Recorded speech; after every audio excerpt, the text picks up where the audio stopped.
Alex, I'm curious. June is a year and 3/4 now. Is that right? Yep.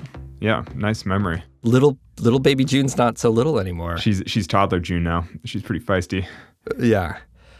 Do you feel like you've gotten to the stage where you start? I think it happens to every parent. It's like where you start to sort of imagine her future, not necessarily like your future together, but like the things she might become. A little bit, actually. Just today, hiking out from the crag with my wife, we were talking about the person that baby June will potentially grow into, or just what we hope to see from her life. And it's just hard to imagine the world that she'll grow up in. I mean, actually, I think that because it's so hard to predict the future, it's hard to know what she'll actually live through in her lifetime. Mm-hmm. But I think the thing that we're certain of is that we want her to feel comfortable with anything and to feel confident taking on challenges. I mean, I think my biggest goal as a parent is to make sure that she grows up unafraid of things. Mm-hmm. I just don't want her to have weird phobias like, oh, I never go out in the dark because it's so scary. And you're like, what? Why? Why have parts of your life closed off because you're afraid? Yeah. It's like I want her to grow up feeling free to pursue whatever passions she has. We both have kids, right? And we're incredibly lucky to be in that spot where we get to have hopes like that, right? That we sort of believe that there's like this huge world, and our kids, like if we give them the right tools, they're gonna be able to go kick ass. And that's pretty incredible. There are places in this world where little girls, they might have to hide their passion for sports or be pushed into a very narrow version of what it means to be a woman. And then that's even dictated by the government. That's also a reality right now here at home, where women and men are doing their best to support women's rights, right? Historically, we're also not that far away from a different period in time when some politicians would openly say that a woman's role is in the home. I imagine that no matter what direction June heads in, you'd hope she'd be brave and willing to speak up if something was wrong. I mean, for that matter, hope/wish that I'd be brave and willing to speak up if something is wrong. Because I mean, when you think about human rights and women's rights and sort of oppressive governments, you're always kind of left wondering, should I personally be doing more about these kinds of things, or could I be doing more? It's hard to say. I do realize that this is a podcast about climbing, and I think today we have a pretty incredible story interview with somebody who's been forced to really bring these two topics together. Who are we talking to today, Alex? Today we're talking to pro climber and human rights activist Nasim Eshqi, who actually met a very long time ago in Turkey, though at the time I didn't honestly know enough about human rights in Iran or her. I just met her as a climber in Turkey. But since then, she has become a professional climber, put up roots all around Europe, and she's pretty good. But that's not why we're talking to her today. Last year, Iranians poured into the streets to protest their government after the young woman Mahsa Amini died in police custody after being detained for not wearing a headscarf. Nasim was abroad at the time, and at that stage, because she had been outspoken against the regime, returning home would mean certain arrest. And faced with the choice of backing down in order to possibly return home or living a life in asylum and speaking out, Nasim doubled down and began using her voice, platform, and climbing to advocate for women's and human rights. Yeah, it's a pretty brave choice on her part to double down in the wake of the protests and try to do what she saw as the right thing. Yeah. Basically to speak up from a place where she was at least physically safe and able to speak up in that way. I'm Alex Honnold. I'm Fitz Cahal. This is Climbing Gold.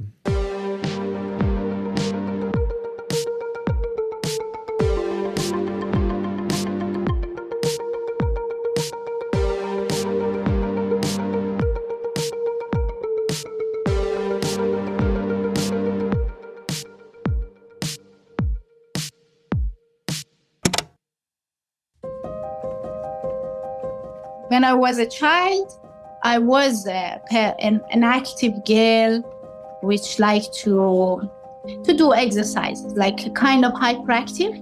And I started to do several sports, Of course, at the school, also outside the school, I was a kickboxer for 15 years. And I also did a lot of athletic sport, like heptathlete, also swimming, all these things. I studied also sports science at the university, so I was very much engaged with the sport, and that was the love of my life, or like just be able to spend my energy. And what were the expectations for women in sport in Iran? Like, is it normal to be such a sporting woman in Iran? It's normal to do a little bit in the spare time. For example, on the summer time for the school, sometimes, the parents, they let their children to go do some sport, especially when they are much younger. And after some time, the expectation is just the girls have to spend their spare time in learning the activities which is more useful for caring of a husband during the future life. So the expectation is not to do any sports anyway. So also in my life, from the beginning was always a fight, argue with the family at school, that I wanted to do more sports and they didn't want me to do.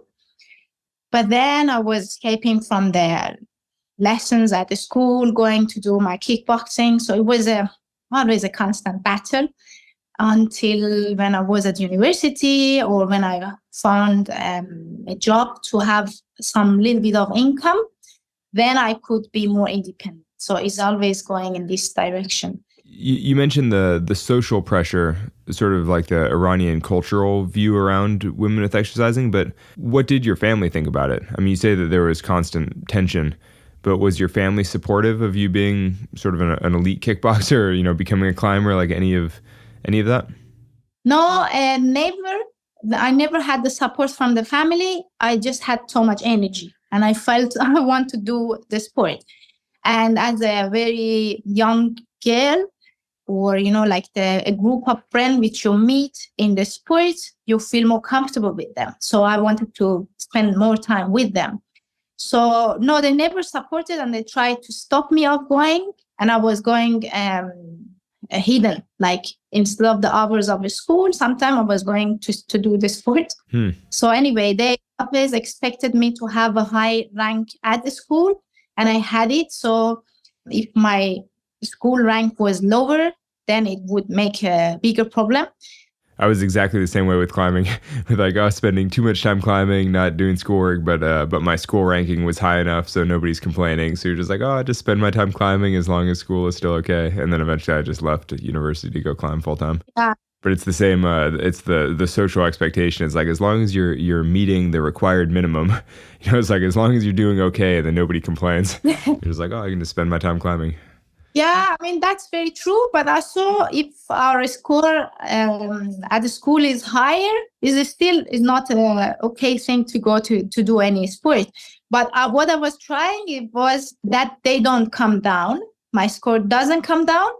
So they will not be suspicious to ask what I'm doing, really. But to go to my kickboxing courses, it was 80% of the time was a hidden activity. So it was not accepted, even if I had a higher score. Quick aside here. On a scale of 1 to 10, how interested would you ever be in trying out kickboxing? I was going to say a 0, but I mean, I guess a 1 or a 2 maybe. I would try, see if it's fun. But no, I don't really like to hurt other people. I don't like to get hurt. I'm like, I can't really see the appeal of kicking somebody in the head. So I do think there is something so unique, so incredible about this young girl whose parents aren't pushing her towards this sport. She finds kickboxing versus something like soccer, say, or running or track, right? Well, that's when you know that Nasim was really anti-authority or like sort of contrarian when as a child, as a young woman in a society that doesn't encourage women's sports, she's like, I want to get into kickboxing. So I think the other thing that's worth pointing out is that Nasim is trying to do this really from a young age at a super high level. Like, she's not sneaking out to do, one after-school karate class a week. She's trying to excel, and really quickly decides that She has the potential to reach the highest level of this sport on a national level and potentially an international level. And that takes a lot of time. It's hard to imagine hiding that from your family. So how did you find climbing from kickboxing? So I went on and on and on until at the university, we were doing a hike at, like it was a university gathering. So from every university, they have chosen 2 persons to go for a summit, the highest summit in Iran, like something like a nomadic action for universities. And it was almost at the same time which I was leaving kickboxing, a little bit like a parallel. And in this summit, I found out that climbing exists, rock climbing by itself, because I could not do the summit, but from these people, which we were doing the summit together, they explained me about rock climbing. And that was the turning point which I went rock climbing. A lot of people in the West often think of Iran as a desert landscape. Maybe that's wrapped up in the images we see of the Middle East in the media. But geographically, Iran is a very diverse place. Yes, there are deserts, but there are also lush parts and big mountains. Mount Damavand rises 18,000 feet. That's a big peak. This is climber and friend of the show, Kate Rutherford. All the old big climbing expeditions from Europe would drive through those mountains to get to the Karakoram and the Himalaya. So, I think there's been a ton of exploration in those mountains over the years, but there's big walls, limestone, and sandstone. And in the winter, there's even skiing and snowboarding. There's a huge mountain culture in Iran. Everybody in the city is like hiking in the mountains, and there's like a huge outdoor industry there. There's all these special tunics and head coverings for women that are made out of breathable, quick dry, super tech materials, and just throngs of people hiking up to the top of these mountains, and then climbers all along the side. 5 years ago, Kate and a group of other women became some of the few American climbers that have visited Iran recently. Getting there is no small trick. America and Iran are deeply at odds with one another. In 1979, after the overthrow of the Shah, Americans from the embassy were taken hostage and held for 2 years. Iran was the most heavily sanctioned country in the world up until last year when Russia took its place after the invasion of Ukraine. We all know, though, that there is a difference between a government and its people. Kate witnessed that firsthand. When they arrived, they were assigned a government guide. He was also a climber, and through him, they were able to tap into the local climbing scene. So many of the women we met were really educated, like writers and professors and nurses, and that wasn't surprising, but they were so well spoken in English and so keen to hear about where we were from and what we were doing, really friendly and welcoming. And I mean, that was the biggest piece that made the whole thing totally worth going over there. Like the welcome we felt from the whole community across the entire country is such a contrast to the policy and politics and war kind of vibes that you get through media and government. And that's really what I took home, was like, these people are just like us. They're so, kind and generous, and the governments don't really express that. Kate and her team were able to visit private gyms in the basements of Tehran homes where men and women could climb together, something that isn't allowed in public gyms, where men go at one time during the day and women at another. They kicked our butts basically on all their problems that they had all dialed. It was classic, but it was great. So that was really neat to see that, like, in these kind of underground homes, basically, they were able to be more of just sort of what we would expect as a normal climbing community. Kate and her crew were able to spend 10 days at the 15,000-foot Alum Ku base camp and climb on the mountain. Kate felt that the base camp was pretty similar to Yosemite's Camp 4, and now more distant from the city and the police, social norms relaxed. When bad weather rolled in, Kate and the team decided to head down out of the mountains early in the hopes of visiting another climbing spot. Almost immediately, that deviation from an itinerary triggered red flags. Like as soon as we came out of the mountains and as soon as we changed our plans, we were kind of under house arrest and not able to leave the hotel in Tehran at all. And it felt scary at one point. Like Brittany is an amazing traveler. You know, she's been all over the world. She's not afraid to ask for what she wants. She's talking about Brittany Griffith, one of the other team members, who's one of the most experienced exploratory climbers on the planet. You know, she always has a great plan and, you know, if we could just do this, this, and this, then we could get over here and we'll surely be able to convince them of that. And she was pushing really hard to get us basically into this next climbing area. And at one point I got scared. I was like, Brittany, I think we need to stop asking for what we want because we're going to like get thrown in jail. Like, I think there's a fine line here that we are walking. And by being demanding, we are not safe anymore, you know, and it was hard to feel like that. You know, I think I've lived a really wonderful life of privilege and don't get scared like that very often, but I was a little scared over there for sure. It was just the slightest glimpse into what it might be like to be an Iranian climber. We'll be back with more after the break.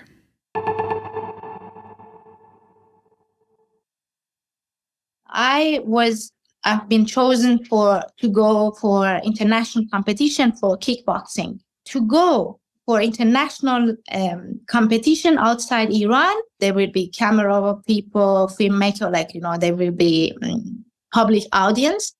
It was the mid-aughts, and Nasim was in her early 20s. Nasim had been a national champion 10 years running. She had a choice: rise to the next level of her sport and tacitly endorse the Islamic Republic of Iran by adhering to their rules, or walk away from the sport she had given her life to. So we had to cover long dresses and to go and present Islamic Republic because, we have to go under this flag. And that was the point which I said, I will never do that. And I stopped kickboxing. So it was almost at the same time. How hard was it for you to decide? I mean, with the enormous social and cultural pressure and like the expectation that you will perform with coverings like that, I mean, how hard was it to say no? I was a national champion. I was really getting bored of just winning every time because of course, kickboxing was new in that time, in that period. And does it ever get boring to win all the time? It is very boring actually, because for probably different type of personality, but if I don't have, I think it's like climbing. It gets boring if you just climb easy routes, no? So you always want something to be challenging, something which you lose and then you try to. So imagine if you just climb easy routes all the time, it's just for fun. There is no motivation to train more, to be faster. And in kickboxing was a new sport that time. There were a lot of people, but not so many also girls. So I also had a lot of fight with boys because in the same weight with boys was totally okay. I was enough strong to be, and I was fast enough, very motivated. But from when I was born or walk, I could never accept a force above me. I wanted to do something which I want. If I didn't want to do something and they forced me to do, even if they're rewarding me or anything else, I didn't want it. It's a very difficult personality to be born into an authoritarian government. When you're born anti-authority, it's difficult when you're born into a full-on authoritarian state. Yeah, exactly, absolutely. So it was really difficult for me to say I love this sport. It was my life, for 15 years, and I was really, I was aware of all aspects, and was very difficult to say goodbye to my boxing gloves. But to lose myself, my personality, was more difficult.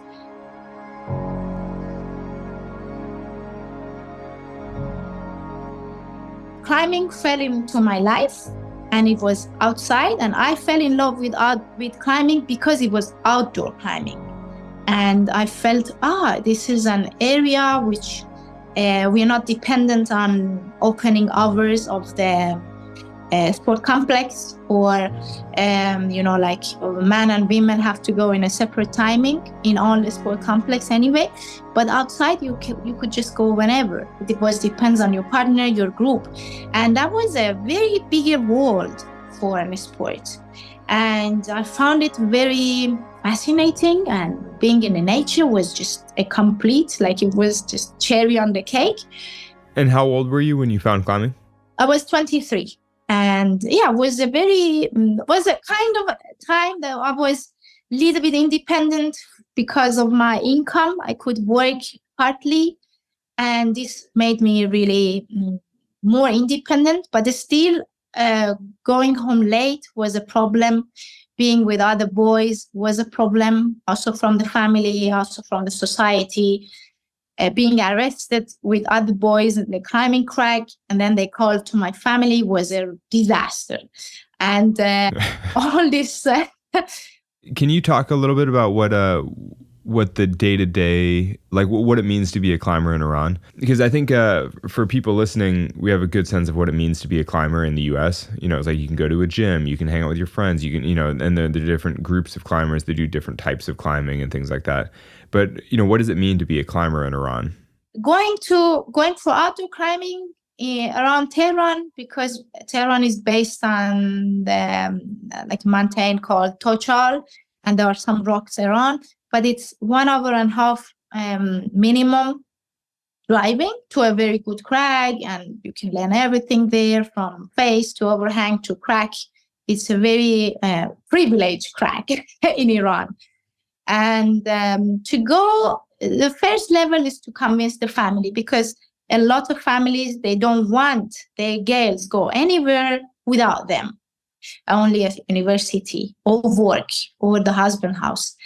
And so the first thing is to convince your family, or have enough power to fight all the time and go, come back, fight, go, come back, fight.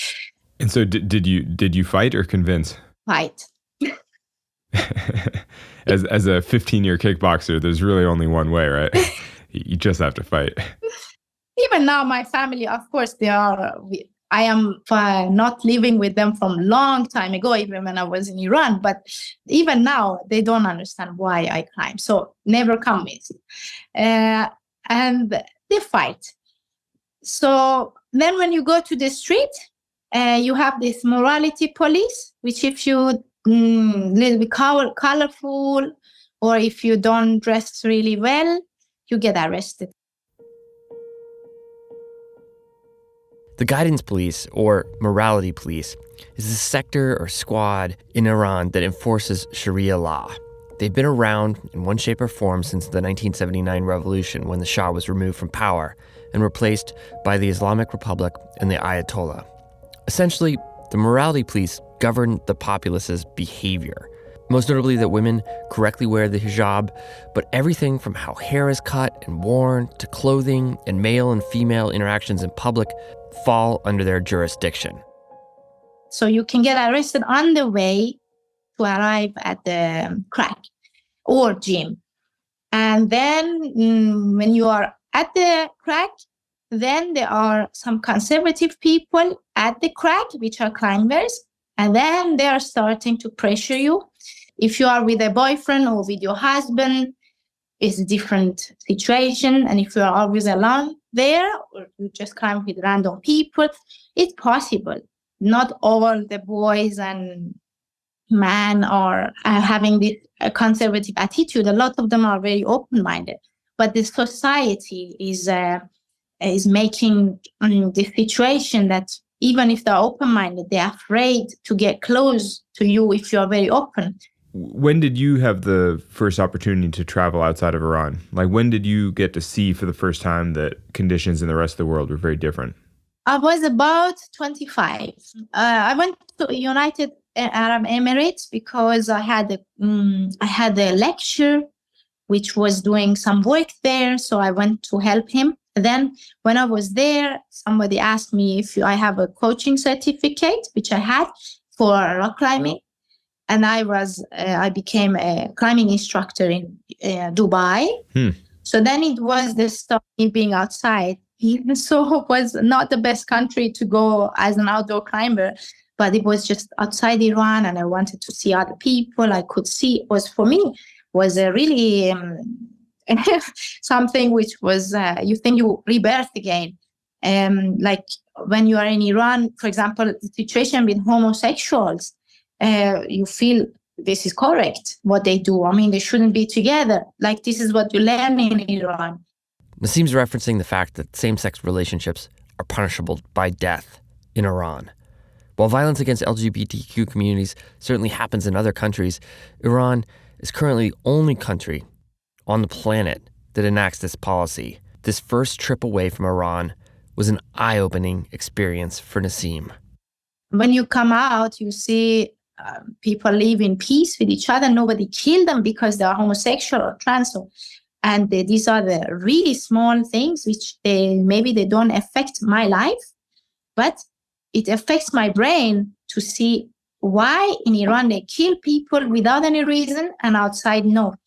And how much women are getting respect outside Iran, and inside Iran they are just, their duty is just to make children and feed the husband.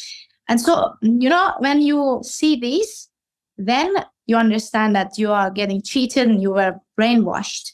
So for me, covering myself was something very stupid. So I was without headscarf.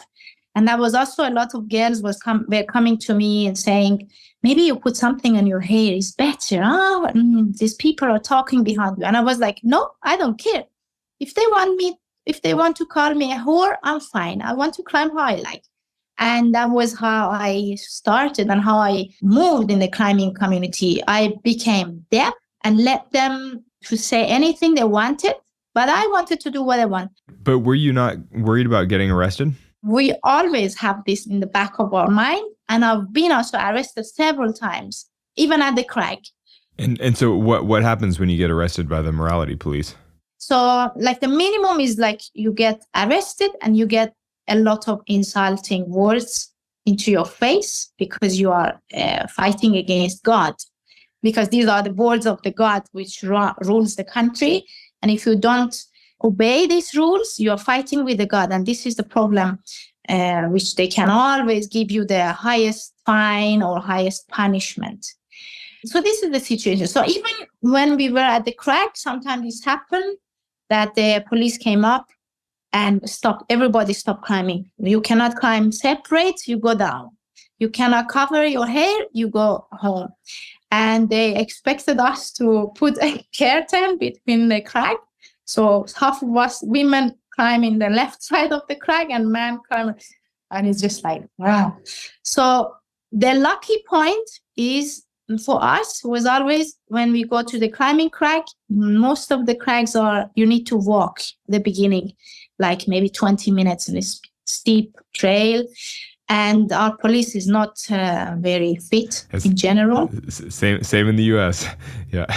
So this was the situation that it avoid them to come up all the time. But sometimes they came up and really destroyed our day. And sometimes they arrest everybody. Sometimes just one. It's not a sport which you can do easily. I mean, also other sport, any outdoor sport is a difficult thing to do in Iran. When you say they would arrest everybody, they would arrest the men as well for climbing with women? Yes, they arrest them and they give them a fine. They will give the fine to the man or to the husband. Some also, why don't you stop your woman of fighting against God?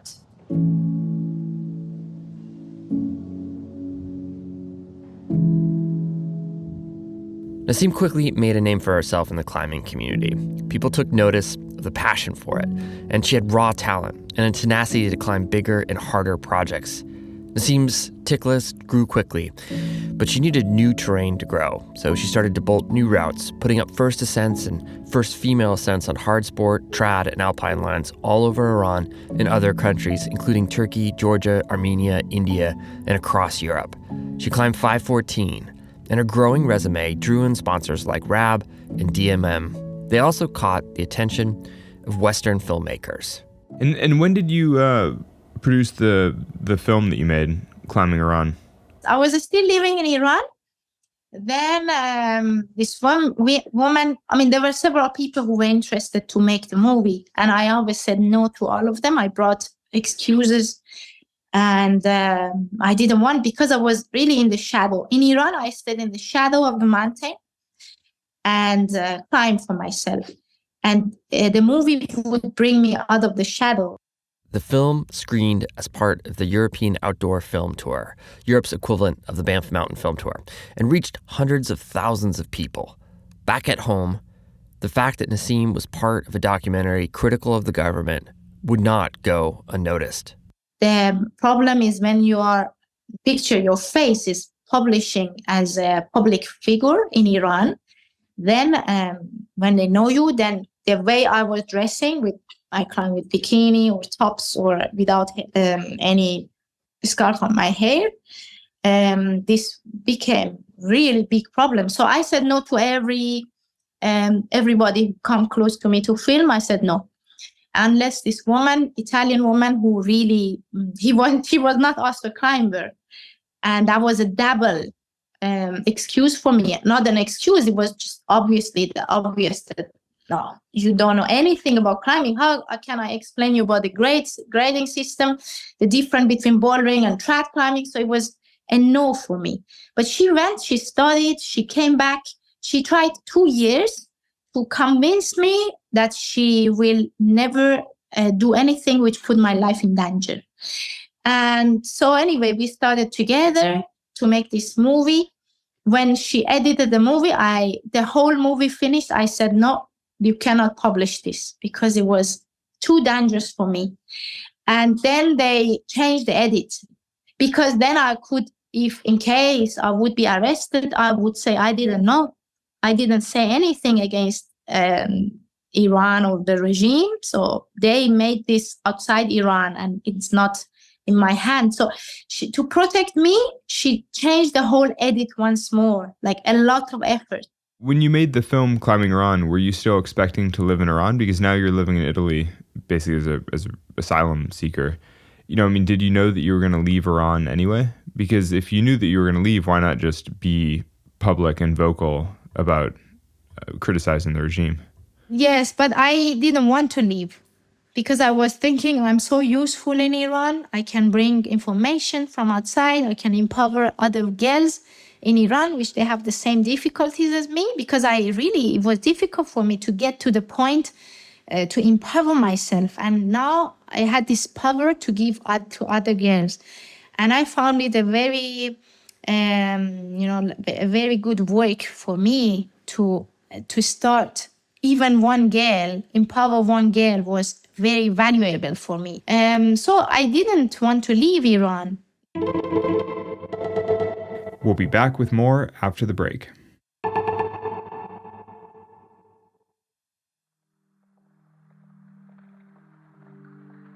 For 8 consecutive nights, people in Tehran have defied authorities to protest over the death of Mahsa Amini. Human rights groups say at least 50 people have been killed during the unrest. The 22-year-old died in custody last week after being arrested by so-called morality police. Protesters bravely staring down security forces chasing away a riot police van. Women defiantly taking off their head coverings, breaking Islamic law. Some going further, burning their hijabs in protest, even cutting their hair. Security forces brutally cracking down, pushing back hundreds of protesters. With the protests in Iran show no signs of slowing down, they are spreading across the country. Tehran has limited internet services to clamp down on the growing dissent. I was coming out to climb in the Alps. And when the revolution happened, I was still outside. So I started to speak up about what is happening in Iran. And then this became dangerous. And it brought also the movie then I had the movie and me, which I was talking like an activist. So together became very strong. And in this moment also, they started to arrest every director, every musician, every actor. The arrest of protesters spilled into Iran's outdoor community as well. Prominent athletes and climbers were arrested for speaking out. Now, there's been concern over the whereabouts of an Iranian athlete who competed internationally without covering her hair. Elnaz Rakabi took part in a climbing competition in South Korea, and videos of her climbing without a headscarf went viral. Sources have told the BBC her phone and passport had been confiscated and that her whereabouts were unknown. Iran now says she's on her way home and has strongly denied what it calls fake news. Nasim was in France, watching fellow Iranians pour into the streets, thinking about home, considering her next steps.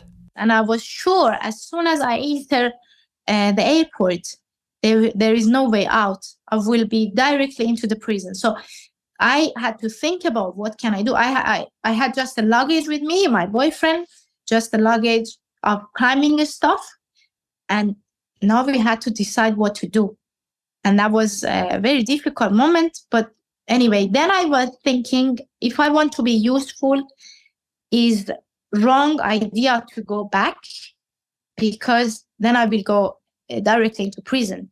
But now that I can stay and talk for Iranian people and talk for freedom, and I started to talk, because before I never talked for human rights and freedom.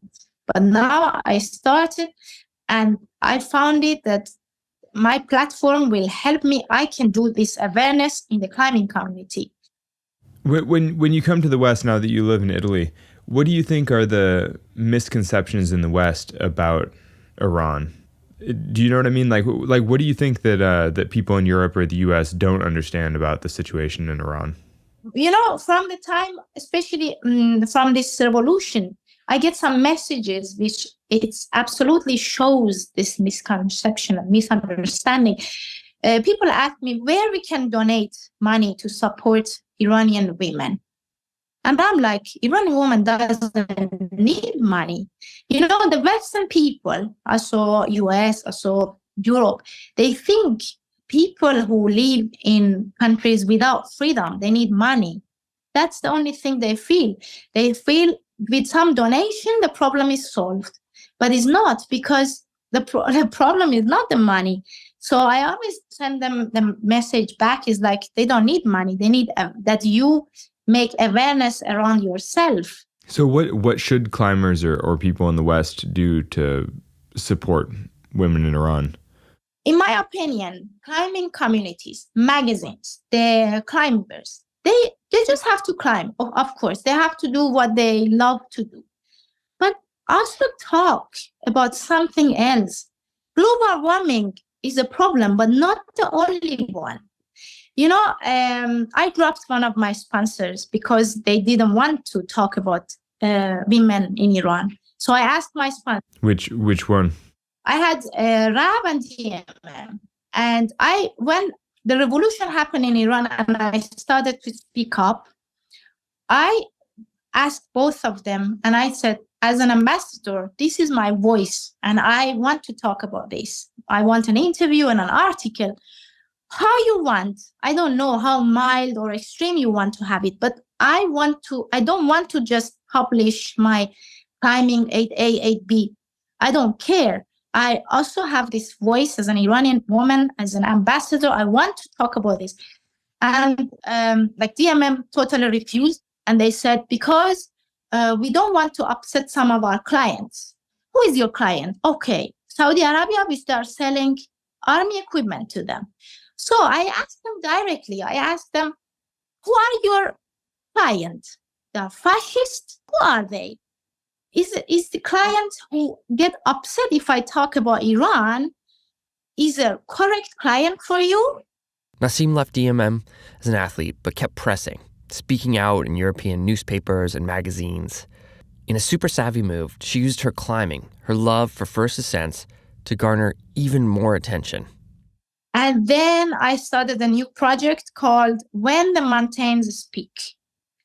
And this is, the idea came to me that I open a lot of line in Iran and also in other countries. So I decided to use my talent or my knowledge to open new lines, multi-page in different countries, and put the name of human rights or women rights movement on each of these routes.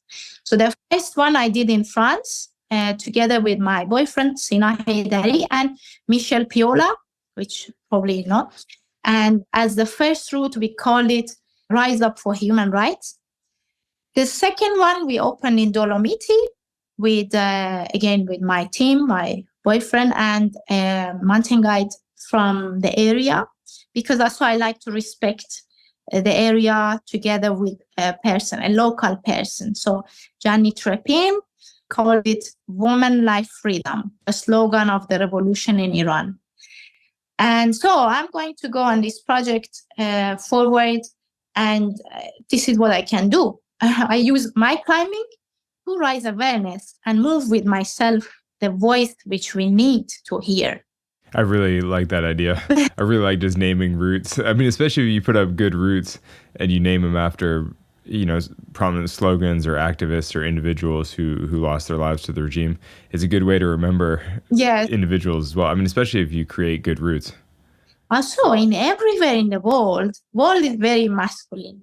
The lens of everything is masculine. So I can empower women here to feel they can change a lot of things around themselves. And this is a privilege to be able to talk, to be able to talk openly between other people. Because when I screen a movie in several countries, in Europe, and after when I make the talk, I get a lot of messages from people who said, with living in Europe, they still feel very closed. They feel very oppressed because their duty is to be beautiful or the duty is to be that. So I feel that this is an international work that I can make. As if the scope of your challenge wasn't big enough. Now, you make it international.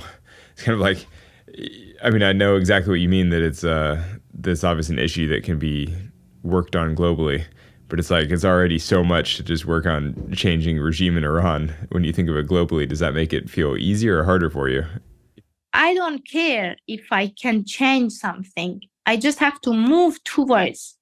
It's like climbing a route. For example, when I choose a project, it's not sure that I can finish that project in the time which I have, or maybe depends on the weather, or maybe I get injured, like my finger or something can get injured and I cannot finish this project. So we all have a lot of unfinished projects which we would like to go back to them.